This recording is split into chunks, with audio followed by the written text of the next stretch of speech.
नमस्कार, अमर उजाला.com देख रहे हैं आप। आपके साथ मैं हूं सुमित चौधरी, मेरे साथ है मेरे सहयोगी वरुण।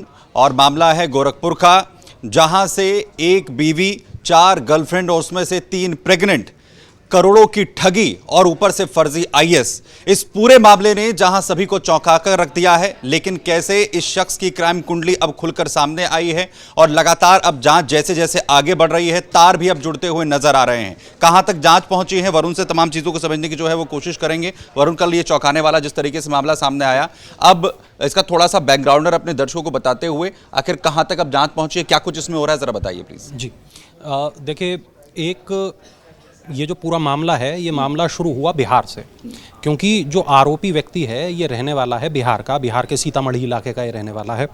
और ये जो व्यक्ति है ये फर्जी आईएएस बन के ठगी को अंजाम देता था। कुल कितने की ठगी हुई है इसके बारे में अभी बहुत सटीक जानकारी नहीं मिल सकी है, लेकिन हाँ, ये आंकड़ा करोड़ों में हो सकता है। रिपोर्ट ये बताती है कि इस शख्स के पास कई गाड़ियां थीं, कुछ गाड़ियां ऐसी भी थीं जो इसे गिफ्ट में मिली हुई थीं।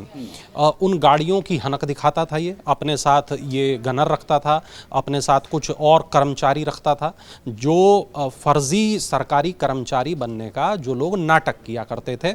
ये चूंकि खुद फर्जी आईएएस खुद को बता रहा था, तो अपने साथ एक लंबा चौड़ा स्टाफ इसने रखा हुआ था, जो लोग इस आईएएस का साथी, उसका कर्मचारी, सरकारी अधिकारी, वो लोग भी बनकर दिखा रहे होते थे।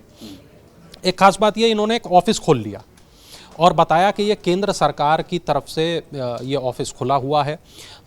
इसके बाद में वहाँ पर ये जो अपने शिकार थे, जिन लोगों को जिनको ये ठगते थे, उनको मिलने के लिए बुलाते थे, वहाँ पर जो अंदर पूरा सेटअप था वो पूरा एक उसी तरीके का ऑफिस था जैसा एक सरकारी अधिकारी का ऑफिस होता है, एक आईएएस का ऑफिस होता है। अब चूंकि बाहर अगर 4 गाड़ियां खड़ी हैं, उन पर नीली बत्ती लगी हुई है, उस पर सरकारी जो प्लेट्स हैं वो लगी हुई हैं, वहाँ पर बड़ा बड़ा आईएएस लिखा हुआ है। इसके अलावा जो सरकारी मोहर हैं वो लगी हुई हैं, दीवारों पर तस्वीरें हैं जिसमें तमाम लोगों के साथ वो दिखाई दे रहा है। इसके अलावा जो उसके व्हाट्सएप स्टेटस होते थे उसमें वो मीटिंग्स लेता हुआ दिखाई देता था। लेकिन ये जो तमाम चीज़ें हैं, ये जो बनी थी सुमित, ये बनी थी एआई की मदद से। ये सारी चीज़ें फर्जी थी। ये पता चला जो उसके गनर थे उनको वो 30-30 हज़ार रुपये महीने की सैलरी दे रहा था। ये पता चला कि जो उसके जो मैनेजर थे उनको 60-60 हज़ार रुपये की वो सैलरी दे रहा था। जो उसने ऑफिस किराए पर ले रखा था उसकी भारी भरकम वो रकम चुका रहा था।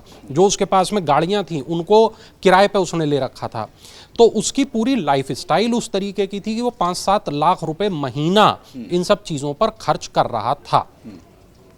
इसके बाद हुआ ये कि एक जो बिहार का व्यापारी है उससे इन्होंने कहा कि हम तुम्हें 200 करोड़ रुपए का एक टेंडर दिलाएंगे, एक काम दिलाएंगे, सरकारी ठेका दिलाएंगे। तो उसके लिए कुछ तुम्हें पैसे खर्च करने होंगे। और जो व्यापारी था उसने वो इनके झांसे में फंस गया, उसने पैसे खर्च करना शुरू किया। पैसे खर्च होते रहे लेकिन व्यापारी के हाथ में कुछ नहीं आया। इस बीच उसने बार बार अखबारी कटिंग उसको दी, उसको ये महसूस कराया कि तुम्हारा काम हो रहा है, होने वाला है, बस हो ही गया है।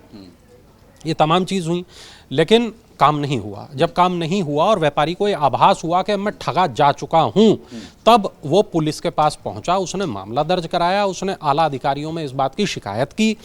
अब उसके बाद में फर्जी आईएएस को गिरफ्तार कर लिया गया, इसके साले को गिरफ्तार किया गया, साले के दोस्त को गिरफ्तार किया गया। अब जब ये पूरा मामला खुलने लगा सुमित, तब ये पता चला कि इस आदमी की शादी हो चुकी है, एक पत्नी इसके पास में है। ये वो महिला है जिसको लेकर जिसके साथ ये प्रेम में था, जिसको लेकर ये भाग गया था, दोनों ने भागकर शादी की थी। इसके बाद ये पता चला कि इसके सोशल मीडिया पर कई महिलाओं के साथ संबंध हैं, जिसमें से 4 गर्लफ्रेंड्स के बारे में पता चला, जिसमें से 3 जो इस वक्त हैं वो प्रेग्नेंट हैं। ये पता चला जो इसकी व्हाट्सएप कॉल्स हैं, जो डिटेल्स जो सामने निकल कर आई, जो तस्वीरें इसके फ़ोन से बरामद हुई, जो डिटेल इसके फ़ोन से मिला, वो बहुत चौंकाने वाला था। ये भी पता चला कि जो इसका साला है वो इसको सोशल मीडिया पर प्रमोट करने का काम किया करता था। ये भी पता चला कि जो इसके साले का दोस्त है उसने यूपी में इसका नेटवर्क बनाने में इसकी मदद की। अब इसका जो नेटवर्क है सुमित, वो न केवल बिहार में था, वो यूपी में था, वो मध्य प्रदेश में था, और भी कुछ जो आसपास के राज्य हैं वहाँ पर भी इसका जो नेटवर्क है वो बना हुआ था। एक बात ये भी पता चलती है इस शख्स के बारे में कि इस शख्स ने कई लोगों को अपना पहले शिकार बनाया है। कुछ कुछ पैसे लोगों से लिए हैं और बाद में उनको जान से मारने की धमकी देकर उनका मुंह बंद करा दिया गया, खामोश करा दिया गया। एक तो ऐसा किस्सा सुमित हमें पता चला कि ये एक छापामारी की फर्जी कार्रवाई करने के लिए कहीं पहुंच गया और वहां एसडीएम जो थे उनको शक हो गया कि ये आदमी फर्जी है। उन्होंने सवाल जवाब किए, बैच पूछा, परिचय पत्र दिखाने को कहा। तो इसके साथ चूंकि तमाम लोग थे, गनर थे, अधिकारी जिनको ये बता के अपने साथ रखे हुए था वो लोग थे, इसने उस एसडीएम को चांटा मार दिया। अब उस एसडीएम ने शर्म में कि मतलब मैं एसडीएम हूं, मेरे को चांटा लग गया, उसने शिकायत दर्ज नहीं कराई। अब शिकायत दर्ज नहीं कराई तो इसका तो हौसला बढ़ गया। इसके बाद जो वास्तविक अधिकारी भी इसको मिलते थे उनको भी ये दबाव में ले लेता था, उनको पूरा धमकाता था, उन्हें परेशान करता था, उनका ट्रांसफर करने की धमकी देता था। तो ये तमाम चीज़ें सुमित हो रही थी। इसके बाद में जब इसके राज खुलने लगे हैं अब, तो इनको न्यायालय में पेश किया गया है, इनको जेल भेज दिया गया है, इनको रिमांड पे लिया जाएगा, इनसे पूछताछ की जाएगी। कोर्ट में अब ये केस लंबा चलेगा, लेकिन इसकी जो लाइफस्टाइल थी, इसका जो रहने सहने का तरीका था, जहाँ ये रह रहा था वो किराए के घर पे रहता था। इसने बताया कि मैं बहुत ज़रूरी काम से यहाँ आया हुआ हूँ और काम निपटाने के बाद में मैं चला जाऊँगा। तो घर के बाहर 4 गाड़ियाँ खड़ी हैं, बड़ी गाड़ियाँ खड़ी हैं, उस पर लाल और नीली बत्तियाँ लगी हुई हैं, उसके बाहर में गार्ड खड़े हुए। अच्छा, जो इसके गार्ड थे वो आसाम के थे, वो पश्चिम बंगाल के थे, उनके साथ थोड़ा लैंग्वेज की दिक्कत थी।